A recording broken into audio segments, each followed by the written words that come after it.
साल था 1857। एक सदी की गुलामी के बाद भारत की धरती पर एक ऐसी चिंगारी भड़की जिसने ब्रिटिश साम्राज्य की नींव तक हिला दी। ये सिर्फ एक लड़ाई की कहानी नहीं है, ये कहानी है एक राष्ट्र की, अपनी आज़ादी के लिए पहली बुलंद आवाज की। तो चलिए समझते हैं कि ये क्रांति क्यों हुई, कैसे फैली और इसका अंजाम क्या हुआ।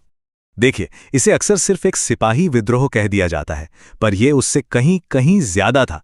सोचिए, 1757 में प्लासी के युद्ध से जो कहानी शुरू हुई थी, उसके ठीक 100 साल बाद वो पूरा गुस्सा, वो सारा दमन एक ज्वालामुखी की तरफ फूटने को तैयार था। ये थी आजादी के लिए भारत की पहली बड़ी ललकार। और हाँ, ये क्रांति कोई एक दिन में नहीं भड़की, ये तो सालों से जमा हो रहे गुस्से का नतीजा थी। एक ऐसा बारूद जो बस एक छोटी सी चिंगारी का इंतजार कर रहा था। आइए एक एक करके उन वजहों को समझते हैं जिन्होंने इस बारूद को तैयार किया। तो सबसे पहले बात करते हैं राजनीतिक वजहों की। ईस्ट इंडिया कंपनी जो व्यापार करने आई थी, अब धीरे धीरे पूरे भारत पर कब्जा कर रही थी। उनकी नीतियां बहुत साफ थीं। भारतीय शासकों से उनकी ताकत और उनका सम्मान दोनों छीन लो। नीतियां भी कैसी, जैसे कि डॉक्ट्रिन ऑफ लैप्स, मतलब अगर किसी राजा का अपना बेटा नहीं है तो उसका राजपाट सीधे कंपनी का हो जाएगा। यह सिर्फ कोई कानून नहीं था, यह भारतीय रियासतों को निगलने का एक जरिया था। इसी नीति के तहत सतारा, झांसी जैसे कई राज्यों को हड़प लिया गया। जाहिर है, शासक वर्ग में जबरदस्त गुस्सा था।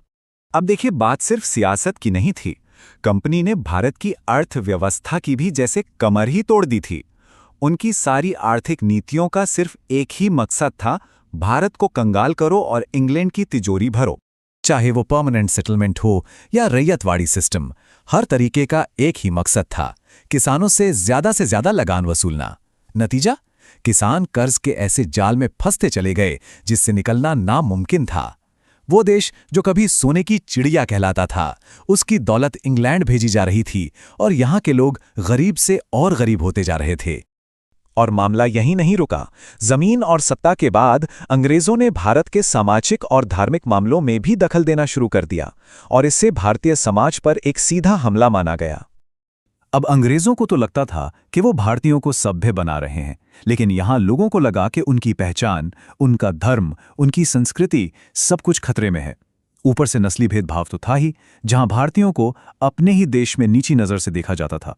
इस वजह से समाज के हर तबके में, क्या अमीर क्या गरीब, सब में खूब गुस्सा भरता जा रहा था। लेकिन सवाल यह है कि वो आखिरी चिंगारी कौन सी थी जिसने इस महाविस्फोट को अंजाम दे दिया।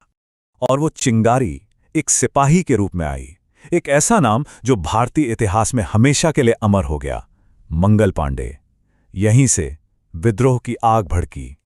कहानी कुछ यूं है कि सेना में एक नई एनफील्ड राइफल आई और अफवाह फैली कि इसके कारतूस पर गाय और सूअर की चर्बी लगी है, जिसे चलाने से पहले मुंह से काटना पड़ता था। अब यह हिंदू और मुस्लिम दोनों ही सिपाहियों के धर्म पर सीधा हमला था। मंगल पांडे ने इसके खिलाफ आवाज उठाई। 29 मार्च 1857 को उन्होंने हल्ला बोल का नारा दिया और ब्रिटिश अधिकारियों पर हमला कर दिया। भले ही 8 अप्रैल को उन्हें फांसी दे दी गई, पर उनकी शहादत की आग अब पूरे देश में फैलने वाली थी। बैरकपुर में जो चिंगारी लगी थी, वो अब तेजी से पूरे उत्तर भारत में एक बड़ी आग की तरह फैल गई। क्रांति की असली शुरुआत हुई 10 मई 1857 को मेरठ से। यहां सिपाहियों ने खुलेआम उन कारतूसों को इस्तेमाल करने से मना कर दिया और बगावत का बिगुल फूंक दिया। और उनका अगला कदम बहुत सोचा समझा था। उन्होंने सीधा दिल्ली की ओर मार्च किया ताकि मुगल बादशाह बहादुर शाह जफर को इस विद्रोह का नेता बनाया जा सके। और जैसे ही दिल्ली पर क्रांतिकारियों का कब्जा हुआ, ये आग लखनऊ, कानपुर, बरेली जैसे बड़े बड़े शहरों तक फैल गई। ये कोई छोटी मोटी बगावत नहीं थी, ये एक बहुत बड़ा विद्रोह था जिसने कंपनी शासन को जड़ से हिलाकर रख दिया था। और इसी विद्रोह ने हमें कुछ ऐसे नायक दिए जिन्हें हम आज भी सिर झुकाकर याद करते हैं। उनमें से एक थीं झांसी की रानी लक्ष्मीबाई, जिन्होंने "मैं अपनी झांसी नहीं दूंगी" के नारे के साथ अंग्रेज अफसर ह्यू रोज की सेना का डटकर सामना किया। उनकी वीरता की कहानियां आज भी हम सबको प्रेरणा देती हैं। और ये जज्बा सिर्फ जवानों में नहीं था। जरा सोचिए, बिहार के आरा में 80 साल के वीर कुंवर सिंह ने अंग्रेजों के छक्के छुड़ा दिए थे। उनकी बहादुरी ने यह साबित कर दिया कि आज़ादी की लड़ाई लड़ने के लिए उम्र की नहीं, जज्बे की जरूरत होती है।